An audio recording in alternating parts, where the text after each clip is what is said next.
ызга жеткизбегиле. Адамдын эң кымбат нерсеси көңүлү. Байкасаң, суу тоңот. Байкасаң, таш тоңот. Байкасаң, чөп тоңот, топурак тоңот. Бирок алар эрийт күн чыкканда. Бөйрөккө суук тиет. Тишке суук тиет, көзгө суук тиет, кулакка суук тиет, өпкөгө суук тиет. Бирок жүрөккө суук тийиптир дегенди уктуңар беле?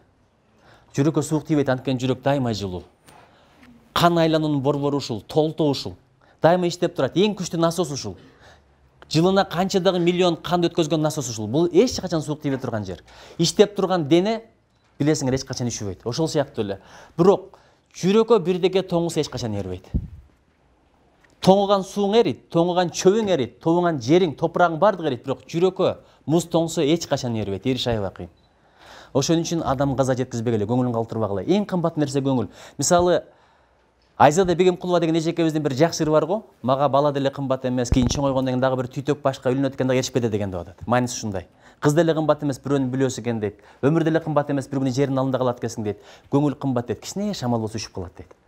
Колуңардан келсе эч кимдин көңүлүн оорутпагыла. Көңүлдү ооруткан сайын каргыш ала бересиң. Анткени адамдын көңүлүнүн оорugаны жүрөгүнүн муздаганы. Жүрөктүн муздаганы каргыш, жүрөктүн жылыганы бул бакыт. Биз азыр бири-бирибизге аябай ыза берген коом болуп атабыз. Байкасаң, Facebook'tan бирине бир асылмай, Instagram'dan бирине бир асылмай, кыларга ишиң жокпу? Адам тууралуу сенин тандооң же жакшы күмөн кыл, же жаман күмөн кыл. Бир жолу жаныбыздагы машина тырылдап иштеп атат. Аялым экөөбүз сүйлөшүп отурганбыз. Мындай карасак, ичинде кыз менен жигит сүйлөшүп атат, иши кылып. Мага жакпады ошол. Десем, аялым жакшы күмөн кылып атат. Ушу үйүнө конок келген жаш үй бүлө болсо керек депчи. Балким ошондойдур, каяктан билесиң? Ошон үчүн дайыма жакшы күмөн кыл. Жаратканда айтат, мен адамдын күмөнү менен биргемин деп. Досуң тууралуу жаман күмөн кылсаң, чындап эле андан жамандык көрөсүң. Жакшы күмөн кылсаң, жакшылык көрөсүң. Ишенбесеңер сынап көргүлө ушуну. Адам жөнүндө эмес, айван жөнүндө жакшы күмөн кылсаң, андан сага зыян келбейт, ушуну билип койгула. Циркти көрүп атасыңарбы? Арыстан бийлеп атат адамдын алдында. Аны башкарган андан күчтүү бир балван эмес, кичинекей арык кыздар. Мынтип койсо буяка секерет, мынтип койсо буяка секерет. Жолборс бийлеп атат, аю бийлеп атат. Байкап атасыңарбы? Эмнеге? Анткени анын башында аю жөнүндө, арстан жөнүндө, жолборс жөнүндө жаман пикир жок, жаман күмөн жок. Бул да бир макулук, бунун да мерими бар. Бул да боор ооруганды билет. Буга деле жашоо керек. Бу деле душман ачыргысы келбейт деп ишенет, ошон үчүн баш ийип берип атат. Мен Японияда окуяны айтып бергенмин, көп жерлерде, бирок бул жерде айтпадым билбейм.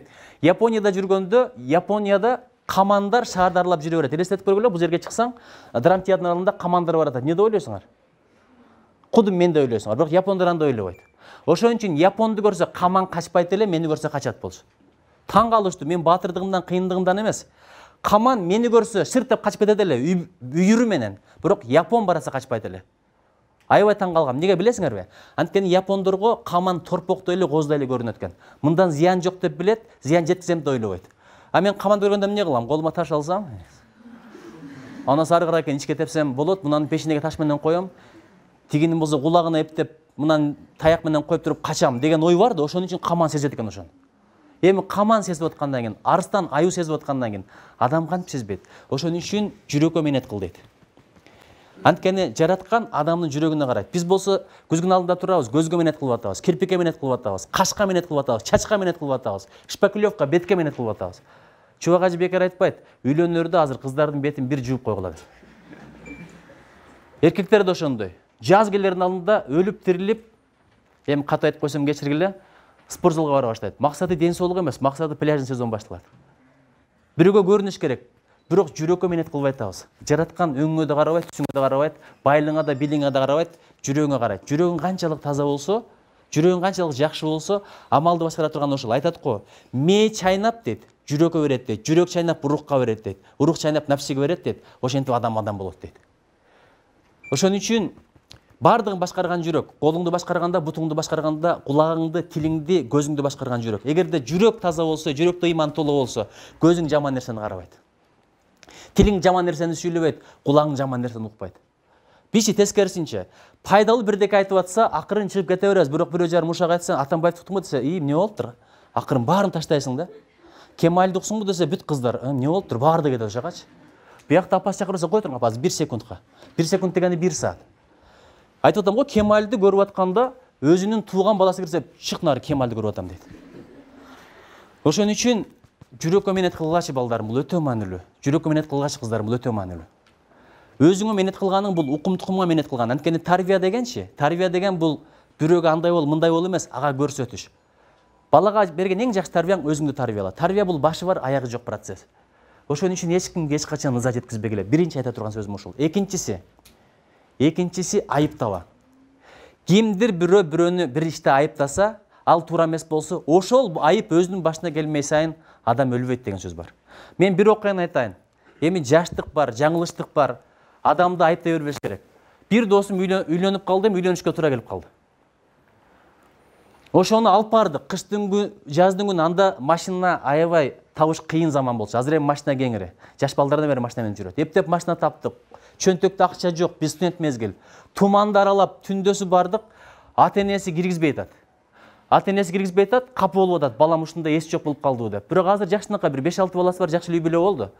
Ошону достордун арасынан бирөө аябай айыптады. Акмак эшек, ушундай да акмак болобу? Менин алысыраак тууганым болуп, антпеш керек эле, мынтпеш керек эле. Башка эч ким айыптаган жок. Ал мезгилде биз да түшүнгөнгө аракет кылдык. Арадан 1 жыл өтпөй, ошол айыптаганын башына бай окуя келди. Мен баргамын, араңдан зорго Айшта мен Айштемди көндүргөм. Анда эч жокты кылбагыла, мен мунун жаман жагын айткан жокмун. Бирөөнү айыптабаш керек. Балким бир үзүрү бардыр, аяктан билесиң. Бир ишти кылып койду, биз айыптанга эле күнөөлүбүз. Өткөндө көрдүңөр, Facebook'та 2 жигит президенттин стандарты деп койду. Баягы мончогун көрдүңөрбү? Ошону кармап алып туруп, күлүп аткан жеринен тартып коюптур. Анан бул мамлекеттин символикасын кордоп атат. Акмактар, буларга жаза чара көрүш керек деп. Мен сыйлаган адамдардан бери жазып ийди. Кийин видеосун көрсөтсө, байкуштар инаугурацияга даярданып аткан экен. Бири бул президент, бири экс-президент болуп, экөө эшикке чыккандан бери даярданган экен. Чыгып, анан машинага отурган жерин ушинткен жерге тартып койгон экен, баягы экөө мазактаганга окшоп калыптыр. А дегенде түбүн бил. Түбүн билбесең аяктан билесиң. Ошо боюнча бир окуя бар. Бир падыша айтыптыр, менин мамлекетимде эң бактылуу адамды таап келгиле десе, 1 жыл издеп жеделеттер эң бактылуу адамды деп бирөөнү алып келген экен. Анан кийин азаматсың деп анан айтып бериш дептир жигитине. Эмне үчүн муну бактылуу деп таптың десе, бул күнүгө эл кыйналып иштеп жүрсө, же бир башка маселе болуп атса, кыжылачылык болуп атса, бул маани эмес экен буга. Бул кечинде өзүнүн там башына чыгат экен дагы, ушундай бир комузун чертип ырдай берет экен, элдин баардыгын ырдап берет экен. Эч бир проблемасы жок экен деп айтыптыр. Анан кийин тигишini чакырып алып падыша айтат, сен дайым ырдайт экенсиң, бактылуу экенсиң, элге да бактылуу болушту үйрөтпөйсүңбү десе, эмне үчүн мени бактылуу деп ойлоп атасыз дептир. Мына ырдайт турбайсыңбы? Проблемаң жок экен, дайыма көңүлүң шат экен десе, билип айтсаңыз болмок, мен ушул өлкөдө канча адам болсо эң бактысызмын деген экен. Эмне себептен дегенде, аялым ооруп калды. Аялым өлүп барат. Ошондо аялым ушунчалык кызганчак болчу, мен өлгөндөн кийин бирөөгө үйлөнбө деп айтты. Анан гарантия керек десем, гарантия керек. Атайын бир дары иштим, мен үйлөнбөй турган болдум. Анан аялым жакшы болуп кетти. Азыр күн сайын ыйлайт. Ошол ыйлаганын көрбөш үчүн мен сырт үстүгө чыгам дагы комуз менен ырдап отурам деген экен. Ошон үчүн ар жагын билбей туруп, ал жагын билбей туруп, бер жагын айтпагыла.